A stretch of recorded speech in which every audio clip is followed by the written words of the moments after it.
మరో ban item చూసినట్లయితే భాజపా ఎన్నికల శంఖారావం రాష్ట్రంలో విజయ సంకల్ప యాత్రలకు శ్రీకారం చుట్టిన కమల దళం అంటూ కూడా మనం చూస్తున్నాం. నారాయణపేట జిల్లాలో కృష్ణా మండల కేంద్రంలో నిన్న అత్యంత కీలకంగా ఏదైతే విజయ సంకల్ప యాత్రను అయితే ప్రారంభించారు కిషన్ రెడ్డి అనుకో కొంతమంది కేంద్ర ప్రభుత్వ పెద్దలు కూడా ఈ కార్యక్రమానికి హాజరు కావడం జరిగింది.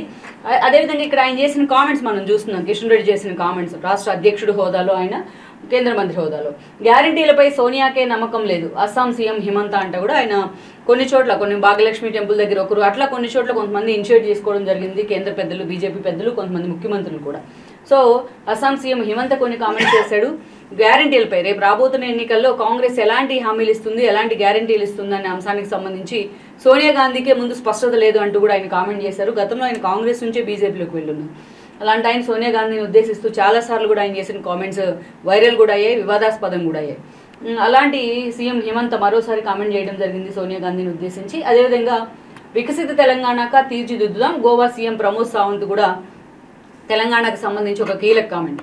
అంటే ఇదంతా కూడా బీజేపీ ఎన్నికల ప్రచారంలో భాగమేనని అనుకోవాలి. అందుకే పలు రాష్ట్రాల సీఎంను కూడా ఈరోజు ఇన్వాల్వ్ చేసే ప్రయత్నం అయితే జరుగుతోంది తెలంగాణలో. గతంలో ఈవెన్ బై ఎలక్షన్స్ లాంటి అంశాల్లో కూడా అటు అమిత్ షా లాంటి వాళ్ళు ఇటు నడ్డా లాంటి వాళ్ళు కొంతమంది కేంద్ర మంత్రులు అలాంటి వాళ్ళు ప్రచారం చేసిన సందర్భాలు తెలంగాణలో చాలానే ఉన్నాయి. సో దానిలో భాగంగానే చూడాలి కిషన్ రెడ్డి ఇనిషియేట్ తీసుకొని చేపట్టిన విజయ సంకల్ప యాత్రలో వీళ్ళంతా కూడా పాల్గొనడానికి కూడా రాజకీయ అంశంగానే ఇది హైలైట్ చేసుకోవాలి. ఇది నథింగ్ బట్ రాజకీయ ప్రచారంగానే చూడాల్సిన అవసరం కూడా ఉంది.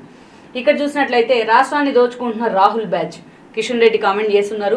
పూర్తి స్థాయిలో కాంగ్రెస్ రాష్ట్రంలో అధికారంలోకి వచ్చి ఇంకా హనీమూన్ పీరియడ్ కూడా పూర్తి కాలేదు. బట్ అదే స్థాయిలో అటు బీజేపీ కానీ ఇటువైపు బీఆర్ఎస్ కానీ కాంగ్రెస్ని టార్గెట్ చేసే ప్రయత్నం చేస్తోంది. ఇక్కడ రేవంత్ రెడ్డిని పక్కన పెట్టి రాష్ట్రాన్ని రాహుల్ గాంధీ దోచుకుంటున్నారంటూ కూడా కిషన్ రెడ్డి కామెంట్ చేస్తున్నారు. అదేవిధంగా భారాసతో పొత్తు ప్రసక్తే లేదు. సో బండి సంజయ్ కూడా ఈ ఇష్యూని ఇనిషియేట్ చేసే ప్రయత్నం చేశారు. దానిలో భాగంగానే ఆయన ప్రతిరోజు యాక్చువల్గా అధ్యక్షుడి హోదాలో కిషన్ రెడ్డి ఉన్నారు. కిషన్ రెడ్డి కంటే ఎక్కువగా కూడా బండి సంజయ్ ఈ అంశాన్ని జనంలోకి తీసుకెళ్లే ప్రయత్నం చేస్తున్నారు.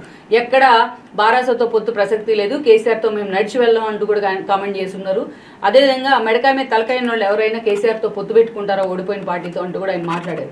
కానీ ఇటువైపు నుంచి చూస్తే ఆఫ్ ద రికార్డ్ మాత్రం ఆ దిశగా అటు కేసీఆర్ అడుగులు వేస్తున్నారు, కేటీఆర్ అడుగులు వేస్తున్నారు. మరోవైపు బీజేపీ అధిష్టానం కూడా ఆ దిశగానే ఫోకస్ పెట్టినట్టు వార్తలు వస్తున్నాయి. ఒకవైపు అలాగే అదే స్థాయిలో మీ ఇద్దరి మధ్య సంబంధాలు లేకపోతే కవిత అరెస్ట్ చేసి చూపించండి అంటూ కూడా లిక్కర్ మాఫియా వ్యవహారంలో అటు కాంగ్రెస్ నేతలు సవాళ్లు విసురుతూ వస్తున్నారు. సో ఈ క్రమంలో కిషన్ రెడ్డి కంటే ఎక్కువగా ఈ అంశాన్ని పూర్తి స్థాయిలో బండి సంజయ్ అయితే జనంలోకి తీసుకెళ్లే ప్రయత్నం అయితే చేస్తూ ఉన్నారు. లెట్స్ సీ మరి బండి సంజయ్ మాటలు జనం ఎంతవరకు కన్సిడరేషన్ కింద తీసుకునే అవకాశం ఉందనేది కూడా ఇక్కడ ఒక హాట్ టాపిక్ అని అనుకోవాలి. సో మొత్తానికి బీజేపీ నేతలంతా కలిసి కార్యక్రమంలో పాల్గొంటాన్ని ఫోటోలతో సహా హైలైట్ చేశారు. ఇక్కడ చూసినట్లయితే డీకేఆర్ను అండ్ దెన్ జితేందర్ రెడ్డి లాంటి నేతలతో పాటు ఇక్కడ కిషన్ రెడ్డి శంఖారావాన్ని ప్రారంభిస్తున్న విషయాన్ని కూడా ఫోటోలతో సహా ఈరోజు ఈనాడు హైలైట్ చేసే ప్రయత్నం చేసింది.